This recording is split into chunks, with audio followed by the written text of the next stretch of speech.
Welcome to another episode of After Hours, the podcast. Let's hear it, guys. Let's hear it. We have a couple of very special guests today. Yes, indeed, we do. In fact, you may have met them already. We're keeping them kind of a secret for the moment, but we will introduce them. We are honored here. This is our third show, After Hours podcast, and looks like we have standing room only. So yeah, we do. How are you guys? We are here in Rabat, Morocco, coming to you live from Morocco for those of you who are watching on the podcast. And then we also have a live audience, guys. So guys, make some noise so that they know you're out there. Say hello. Hey. Yes, this is not just canned crowd noise. So, yeah. So we have a couple of guests today that have been friends of ours for a long time. Right. I particularly have known them for since 1993. So over 30 years. Yeah. So that's a long time, and I would like to introduce them. First, we'll start off with an artist that you all know. He's famous in the U.S. for drawing Iron Man. That's right. And he did Wolverine for a couple of years. A little bit of X-Men. He did. Yes, he's done a lot of things that you guys know. Ladies and gentlemen, let's hear it for Sean Chen. Mr. Sean Chen. Hey. All right, Sean was actually in our sketch battle not too long ago. That's right. And he was one of the winners, so he will be competing in 2 days in the finals, along with Skan Srishawan. And whoever wins the sketch battles tomorrow will also advance to the final four. Right. So Sean is ready to compete. How many of you guys have the Lions of the Atlas comic that was done for the show? How many of you guys have that comic book? Can you put the comic up if you have it? Lions of the Atlas, yes. The one for the Morocco football team. Yes, the Morocco football team, Lions of the Atlas. The Atlas Lions, there we go. No, you're good. So everybody that has one of those, Sean did all of the drawings of the story inside of that book right there. So one of the other reasons why he's one of our special guests. Right, so let's hear it for Sean. Absolutely. Now, our other guest is famous in the U.S. for his work on a lot of titles, including Batman Beyond, yep. Wonder Woman. Wonder Woman for sure. The Monkey Prince. That's right. For DC Comics. And he's also done some work at Valiant, just like Sean and I have. He's done like X-Force and a lot of X titles for Marvel. So let's hear it, guys, for Bernard Chang. There we go. Yeah. Hey. Ladies and gentlemen, Bernard Chang. Hey. Now he is carrying the sketch battle belt like he's already won it. He's not even competed yet. So this might be a little premature. Bernard competes tomorrow. He is the best of the West, and Sean is the beast from the East. Let's go. Je m'appelle Bernard.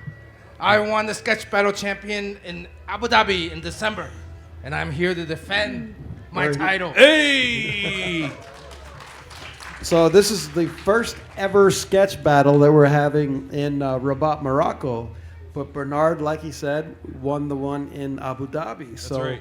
He is here to collect belts. I love it. Now, for Bernard, the one did the cover with for that one. all the football players on it, that is Bernard Chang's Absolutely. work.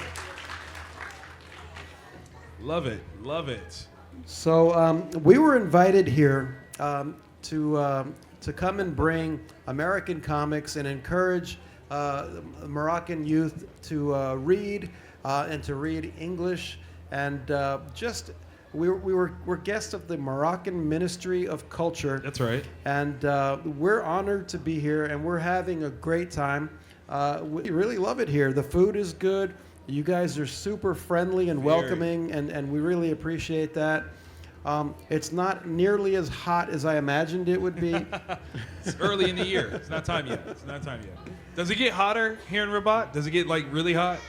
When in like August? Like about August? No, not really hot. He's like, it's not that hot. What are you talking about? We got beaches around here. Yeah, that's what I'm talking about. Actually, it's really nice. It's beautiful, very nice. and I encourage it to all you viewers who are in the U.S. or anywhere else. Definitely, this is a place to come visit. We were in Casablanca in November, right? And we also saw Marrakesh. So those were also really beautiful and a lot of fun. Very different from anywhere in the U.S. So it's a fun place to visit. So thank you for having us. Absolutely, absolutely. Thank you, thank you. So guys, as stellar artists, I think one of the things that should be spoken of is, as we're becoming even more big fans of yours, to know who you've been a fan of. In the United States, we have this thing called Mount Rushmore, and it's a mountain where 4 presidential heads. And so I kind of want to ask you guys, who would be on your Mount Rushmore of comic art inspirations? What comic creators would be your top 4 most influential to your art style and career? For me, the first one would be Walter Simonson. Okay, okay. Walter Simonson drew a lot of books that I read when I was a child. Mm-hmm. When I was young, I see a lot of youngsters out here. I grew up reading a lot of manhua and a lot of American superhero comics. Mm-hmm. And Walter Simonson drew the Thor. Right. He drew X Factor. I love his X Factor. My favorite book of all time, we might not have heard about it, but it's X-Men versus the Teen Titans. Yes, that's one a good book. of the only That's a good book. times Marvel versus DC. That's right. That's right. Sean, who would go on yours? Okay, so for me, it's kind of a moving target as I kind of go along in my career. It changes. So in the beginning, I was mentored by Barry Windsor Smith, and Yes. and he's a living legend. He taught me a lot, and I was so lucky to be taught by someone that I really respected. And another mentor of mine was David Mazzucchelli, who did Daredevil Year One, or Born Again. And then, so these days, it's to kind of keep my art very current, I just naturally gravitate to really hot artists that are around today. I was really obsessed with Thank you. Thank you. Travis Charest, and then also Olivier Coipel. And another one is, the current one is Pepe Larraz. Pepe is awesome. Pepe is awesome. Who else would round out your Mount Rushmore, Bernard? Well, one of my mentors and one of our mentors is Bob Layton. Yes. Bob is one of the modern-day co-creators of Iron Man, Right? and he is like my second father, or our second father, Sean. That's right. But another comic book artist is possibly a man named Alfonso Wong. Okay. And most of you might not have heard of him. He drew a book called Lao Fuzi, Old Master Q from Hong Kong. Nice. And when I was a kid, about 3 or 4 or 5 years old, I couldn't read yet.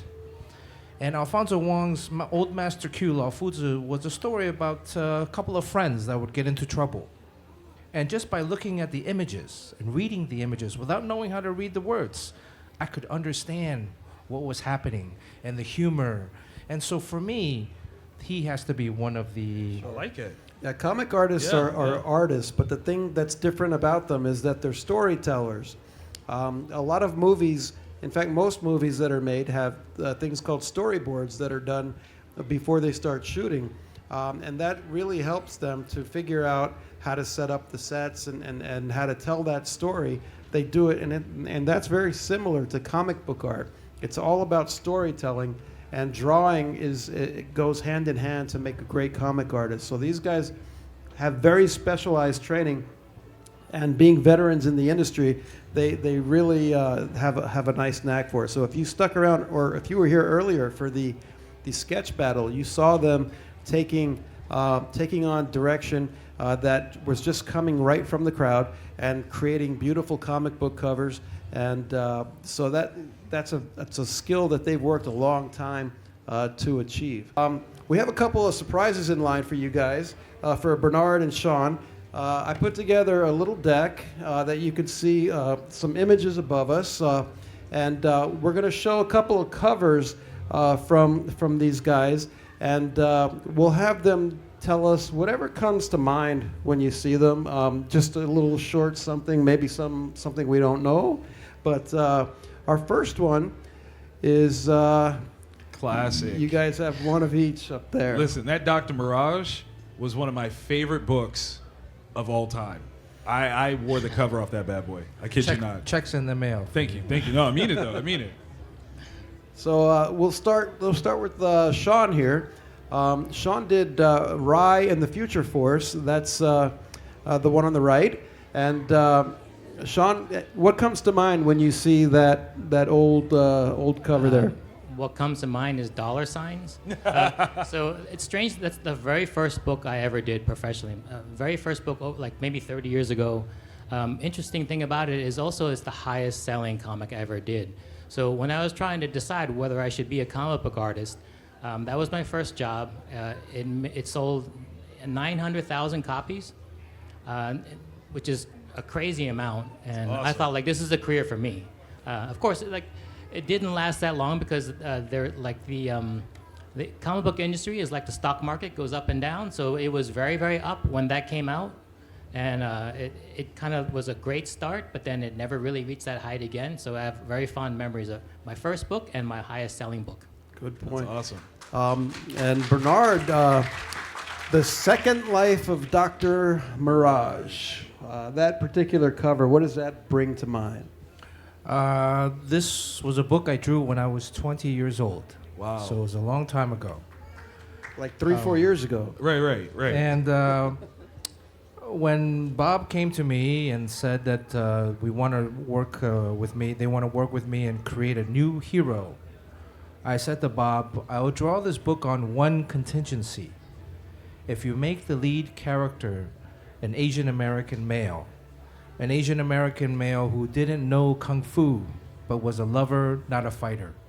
Part of that was because growing up in the US, I didn't know a lot of other Asians, and there weren't a lot of Asian representation in a lot of the media. Most of what I would see would be Bruce Lee in a Kung Fu film. Right. And so I felt like at that moment, I have an opportunity to maybe represent myself in the comic book. I should take advantage of that. Or And I would not represent just yourself, but to represent all the other Asian American comic book Yes. fans and give them someone to look up to. And that being your first opportunity to do a comic, that's a big accomplishment. It's pretty big. Yeah, so I was, and I would encourage you also, the young artists out here today, from Morocco, that if you get an opportunity to also represent your culture and your people in works, be proud. Mm-hmm. I remember seeing Second Life of Dr. Mirage, specifically that cover, in Heroes Illustrated a lot.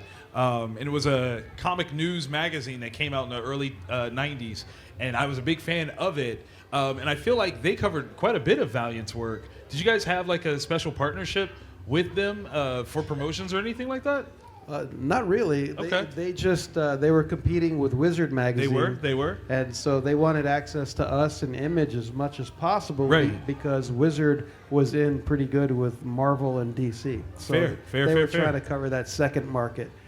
Another fact about those two covers is that I did the production work on both of them.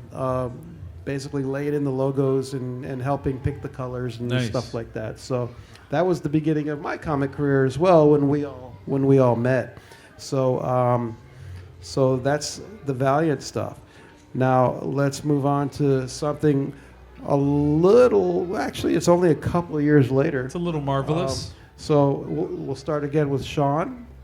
So I was at Valiant for 4 years, and the whole time I was there, I had my eyes on working for Marvel, because Marvel was the dream. So I worked my way up Valiant into a book called Exo Man of War, which is very similar to Iron Man. He's a flying armored character. And it just so happened the timing was just right where they needed a new artist to relaunch Iron Man. And I had a lot of work that looked very similar, and they can kind of see what my work would look like. So that was my very first book for Marvel, and that was probably, I think, the most important book of my career, because it really started my rise up into Marvel, and it was a great start. Sean, with this Iron Man design, how much input did you have on what his costume was going to look like? Iron Man is a character who has changed armors throughout the years. How much did you get to say what this particular iteration looked like? Well, I really wasn't that concerned about putting my stamp on the armor. I was just kind of worried about drawing the book. So I worked with this writer, Kurt Busiek, who also was doing a book with Alex Ross that had Iron Man in it. Right. And this was kind of Alex Ross's design with some little touches and changes that I put in there, and that became the armor. I love it. That's awesome. Alex Ross, if you don't know, is another very big name in the U.S. It's more known for covers, for beautiful painted covers, but he's done a lot of interior work as well. And so Alex was an artist on another Iron Man title at the time. So Bernard, any ideas or notes on this? Well, so I too spent 4 or 5 years at Valiant, and they had a new editor-in-chief come in, and I saw the writing on the wall, and I left for greener pastures. I tried to bring Sean with me, but he decided to stay to draw EXO. But I went to Marvel, and the first office I walked into was Bob Harris, and he was the editor of X-Men. And he said, Bernard, do you have time to draw an X-Men book for us? I said, yes, of course, because I grew up reading X-Men. Of course. It was my favorite book. I would get the X-Men in the stores, and I would get the X-Men in the mail. It was X-Men 24/7 for me. And so this was one of the first covers I drew. X-Men 96. Of course, now the cartoon is X-Men 97. Dun, dun, dun. Anybody has watched X-Men 97? It's awesome. I'm only Awesome. 1 year off. I'm a little bit ahead of time. Yeah, you were early. Yeah, you were early. so- Now, I got to ask, what is your favorite team roster of the X-Men? I have to say, I like Storm, Okay. right? I like Storm when she was the Mohawk Storm. Right. And she actually left the She X-Men. did. My favorite X-Men storyline Right. was Love, Death, Death, Love, Love, Yes, Death, Life, Death. Life, Death. Life, Death. Yes. with Storm and Forge. Yeah, that's a good one. And Forge is an X-Men not a lot of people know about, where he has a power of putting together machines and creating these intricate machines. He has or- different devices. Devices. He's Yes. a builder. He can make anything. Yes, And, Yeah. but he doesn't always understand what he's built. I think that's very fascinating. Yeah. And so that would probably be it. You know, I like Jubilee. I didn't get to draw her as much, but she's in this. Yeah, Also Wolverine. So I like to put together my own team. I love it. I love it. so Sean, any comments on this cover? Probably my most famous cover. It's on a few lists of top 10, top 25 covers of all time, which Absolutely. I'm very honored to be on that list. But this is just Wolverine doing what he does. He's being shot. He's on fire, and he's all in tatters, and it looks like he's been through hell. And I think this cover just kind of encapsulates that. So it's full of energy, and like I said, it's one that I'm probably most known for. I love it. So that run on Wolverine is one of your career highlights for sure. And as you said, this cover is maybe the most well-known one that you've done. That Iron Man one and the one before that as well, that the Rye and the Future Force, those are also very, very well-known. Sean, when it comes to Wolverine costumes, which one's your favorite? I like the yellow and blue. It's just for nostalgia's sake. He's had so many. I think the coolest one that people choose the most is that brown and Tan? Tan, yes. Yeah. But this is the one that I knew because this is Jim Lee and Lanil Yu, my favorite artists, all drew this one, and this is the one that I tend to draw the most. I thought I was your favorite artist. He can't talk about it right now because you have the belt. Oh, You have the okay. belt. Yes, I You're, have the you're a belt. That could rival. be- now. yeah. Sean, Sean has one of the longest tenures in comic books. You know, That's right. comic books comes out once a month. There's around 21 to 24 pages of comic book. Right. And it takes about a day to draw a page. So on average, it's a book a month. Right. And Sean worked on Iron Man for 3 years, That's right. almost nonstop, Almost. Yeah. right? And how long did you draw Wolverine? Wolverine was for 2 years, so Iron Man was for 3 years. These days, the idea is to stay, like people stay on a book for like maybe like 6 issues, If that. just to get the publicity and the hype. And then once you're on for a while, it's not big news anymore, so you move on to another book. Every time you move, you get in the headlines again. So it's rare for an artist to be on for more than a year. So I was on Iron Man for 3 years, and I think that was good for me because I had a run. A run Absolutely. is basically a long period on it that you become known for. So I'm glad I didn't bounce around too much because it really did put me on the map to stay on one character and be identified with that character. All right, Bernard, any notes on Batman Beyond? Batman Beyond. Who's watched Batman Beyond, the animated series? Yes? Oh, okay. Got some Batman Beyond fans back there.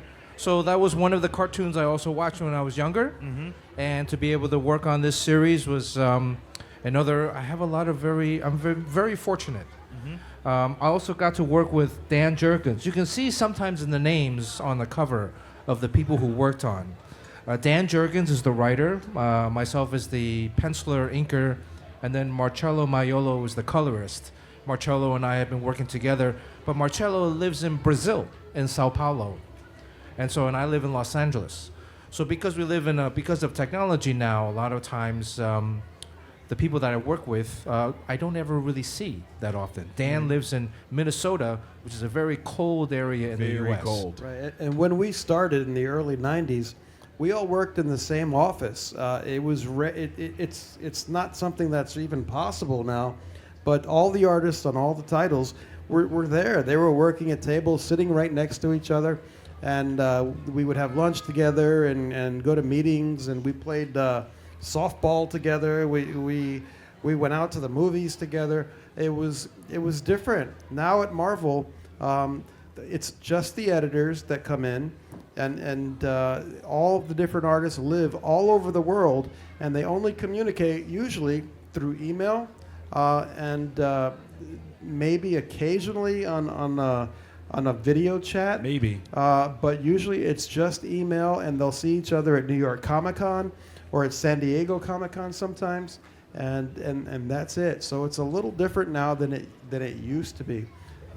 So that's a great point. And also, I think that's also great for the artists here in Morocco, that if it's become such an international industry, Absolutely. that if you do have aspirations to draw or to write comic books, the opportunity is there. Whereas before, as Darren mentioned, You had to be in New you York. had to live in New Yeah, York. Yeah. it's a lot more achievable now Right. than it ever has been.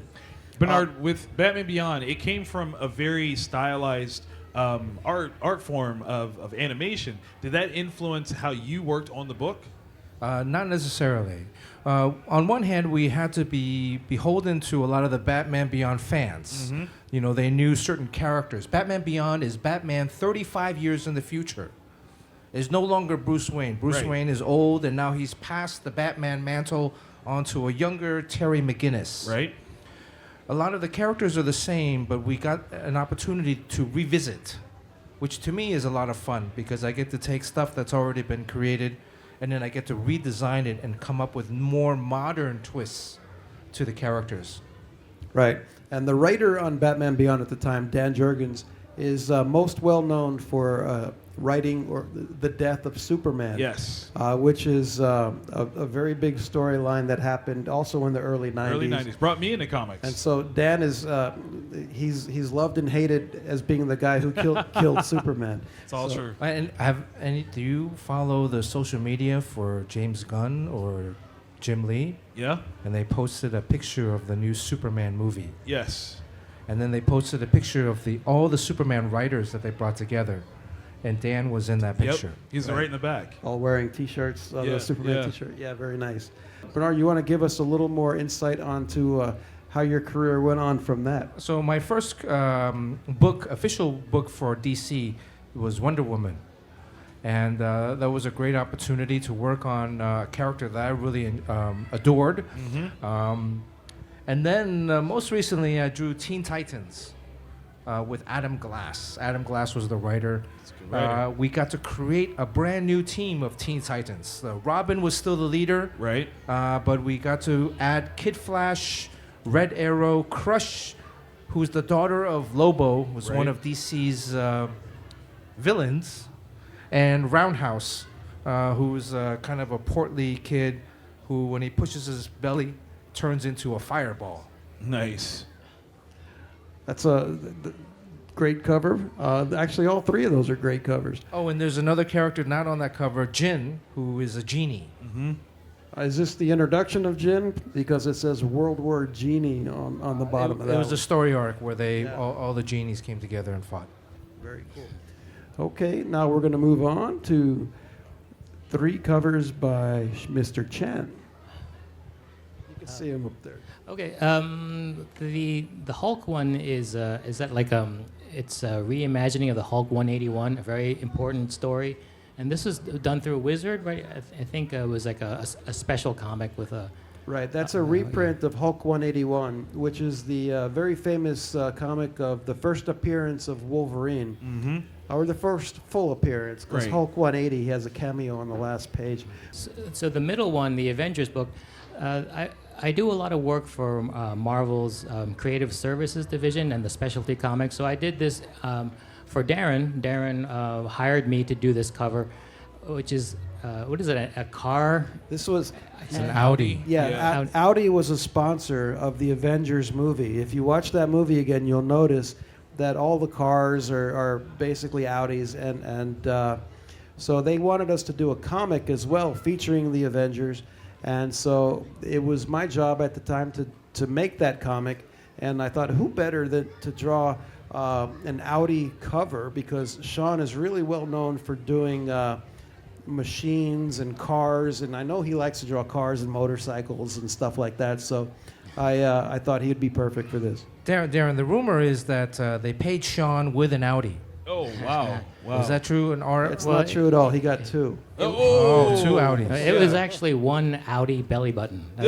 So and you were wrong in all accounts. So the last one there is a Voltron cover. This is a phase of my career where I wasn't doing too many interiors, like the inside of the comic, and I was being a cover artist for Dynamite Comics. And so that's Voltron, the robot that is made out of the 5 lions. And it's just one of I've done like hundreds of covers for books that I didn't draw, and it's a very fun period where you can do the work that gets seen the most, because a lot of times people don't read the comics, but they always see the covers. Love that. Excellent. And Voltron, who here has watched Voltron? Voltron is a really good cartoon if you haven't seen it. There's 2 versions of him. One is the 5 lions. One is the 26 vehicles. 26 vehicles. I think they were made from completely different cartoons, weren't Yes. they? And then Yes. they both turned into Voltron. But that's neither here nor there, a little tangent. But this was our last slide. So now we have time for a few questions from the audience. Hello, my name is Ammar. I'm coming from Barshid. I was there in Casablanca in November. Oh, nice. So it's like we're old friends. Yeah, What's your question? it's about Deadpool. Uh-oh, let's go. Okay. What's inspired the character? Ooh, what inspired the character of Deadpool? Well, our friend Fabian Nicieza is a co-creator of Deadpool. Do we have Fabian on a... We had Fabian on the podcast in November. Yeah. And he actually told the story of how he and Rob Liefeld created Deadpool. So I could tell you that when Fabian wrote the character, in his mind, he was thinking of Bugs Bunny. Really? So he wanted an assassin who would just crack jokes all the time and never shut up. And so he thought of Bugs Bunny, and that's why Deadpool is all wacky and it's very cartoonish because of that reason. And he breaks the fourth wall because sometimes in cartoons, Bugs Bunny would do that. Bugs Bunny would do that. That's awesome. So that's where that comes from. Good job. So Hello. Just say your Hi. name and where you're from. I'm from Rabat. My name is Omnia. I'm so happy for meet you. My question is for Sinshin. I know that Electra Nautilus, it's a fictional character that appears in comic books in America. What's the inspiration to make you drawing this character? the character, which was it? Which character? Electra. Electra. Yeah. What inspired me to draw Electra was that at the time the editor-in-chief, it was his favorite character. So Bill Jemis, Bill the Jemis, editor-in-chief at the time. Yeah. And so, one thing that I found out about Electra is like when I first started drawing at Marvel, I wasn't really that good of an artist yet. So they would give me Iron Man to draw because I had trouble drawing the human anatomy because it ended up looking very stiff. So they gave me Iron Man to draw because he's all covered up. And then as I get better from drawing comics, I did Wolverine, who is, you can see his face and his body and his anatomy. He's a little bit looser. And then after that, I drew Spider-Man and then Elektra. So the characters got more and more naked as I went on. And so the one that was the most naked was Elektra. There you go. Have you got seen the face- Electra movie? Yeah. There was a sequence in the movie that they took literally from Sean's Electra comic book. The first time I watched Electra, I was a child. So We got to watch it again. yeah. Yeah. Of course. There we go. But Thank you for your question. Awesome. Thank Okay, here we go. Hello, my name is Hajar. I'm from Rabat, this city, and I have to be honest with you guys, I used to not be a really big fan of all this incredible world. So I have a friend of mine, and he was like really a big fan of this, and he actually pushed me to watch one of the movies that you made, and I was so mesmerized. It was an incredible job. Like, it was incredible, and I just want to thank you guys for the work that you did. Thank you. And I have just a little question. What is like, do you have any tips for the young people that want to do the same thing as you? That's a good one. Bernard, do you want to start? if you want to be an artist, I would say draw something every day. Get a sketchbook, a big sketchbook or a small sketchbook. Bring that around with you and draw as much as you can. Draw today, draw tomorrow, draw the next day. Not everything you draw is going to be perfect. Not everything you draw is going to be the best. But it's about practice. You can do it. Sean, you. Any tips from Mr. Chen? So comics is about writing and drawing. So you can accomplish those in stages. The very first thing you should do when it comes to drawing is draw something, draw anything you want. Then stage 2, after you've done that, is to actually finish a drawing. And then after that, stage 3 is to do it again. And then just repeat it over and over again. You'll get better and better. And the same goes for writing. If you want to write, then write something. And then the next stage is to focus on finishing something that you wrote. And then after that, then you go to stage 3, and that is to do it again. And then just repeat it over and over again, and you get better and better. And as long as you're interested, you'll get better.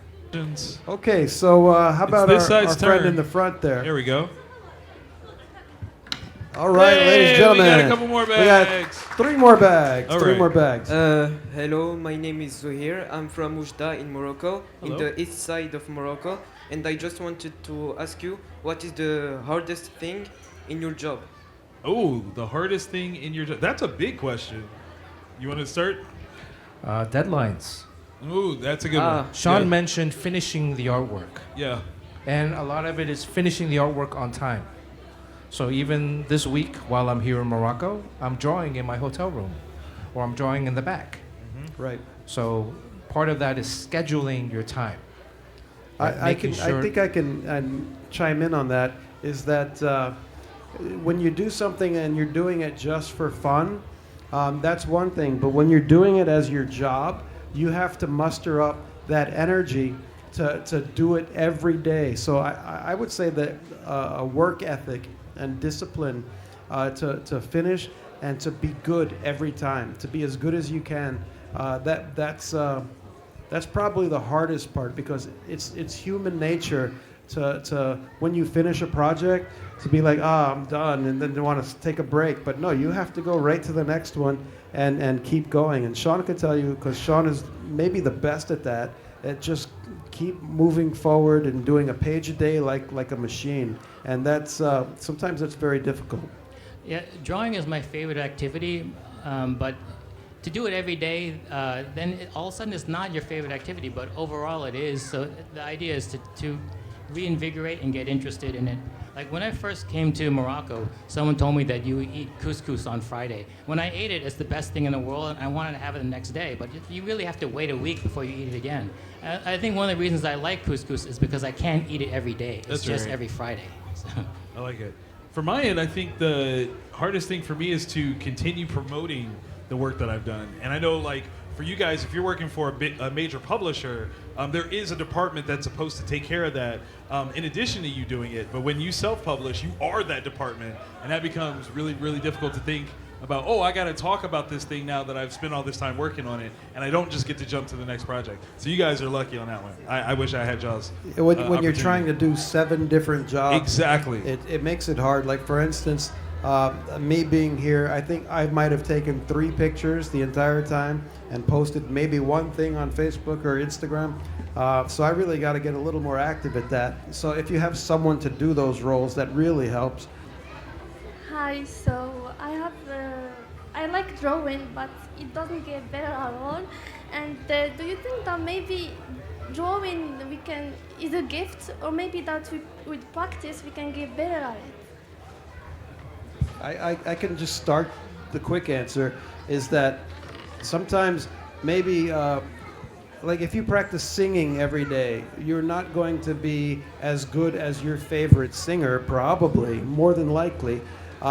But that doesn't mean that you can't be in the music business. And it's the same with comics. I wanted to be an artist. I can draw, okay, pretty good, but not like these guys. But I became a writer, an editor, and I do a lot of other things in the comic book industry, so I am still in the business. So along the way, you might find your true path, but you can continue to improve your art as well. So that's my take. You have something to add? I definitely think it is something that you can improve and get better. Even myself as a professional, there are times where I just cannot draw. I have the image in my head, but it's whatever I'm putting on the paper is just not what I have imagined it to be. But it does require discipline, and it does require effort and time. So there are tricks, but nothing beats hard work.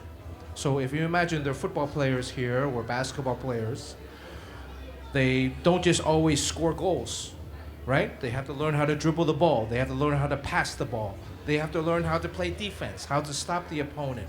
They have to learn different offensive sets. So as an artist, you have to also draw things that are maybe not your favorite.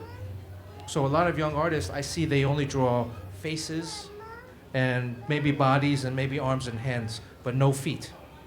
Because once they get here, they get bored. They don't want to draw the feet, right? But you have to improve on every level. So you have to push yourself to draw things that maybe you're not good at. And then over time, you'll improve and you'll get better. Well said. Well said. Right, so Sean, anything? I believe that there's a saying that talent is overrated. I really do believe that. I wasn't really gifted as an artist, but I did love drawing comics a lot. And I was fortunate enough to have a lifestyle where I could draw every single day without having something getting in the way, like having to have a job.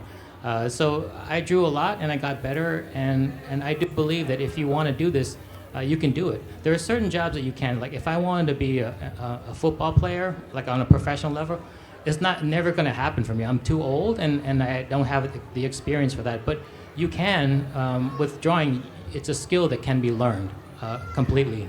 Right, you can't get taller no matter how much you train, but you can get better at art for sure. Okay, final question. Hi, my name is Sad. How will you do cover colors for Batman? Oh, who else done covers for Batman? You've done Batman Beyond. You've done some Batman work, Sean, haven't you? Very little. But when it comes to a great Batman cover, what is it that you think has to be there to really get it across that this is the Dark Knight in Gotham City?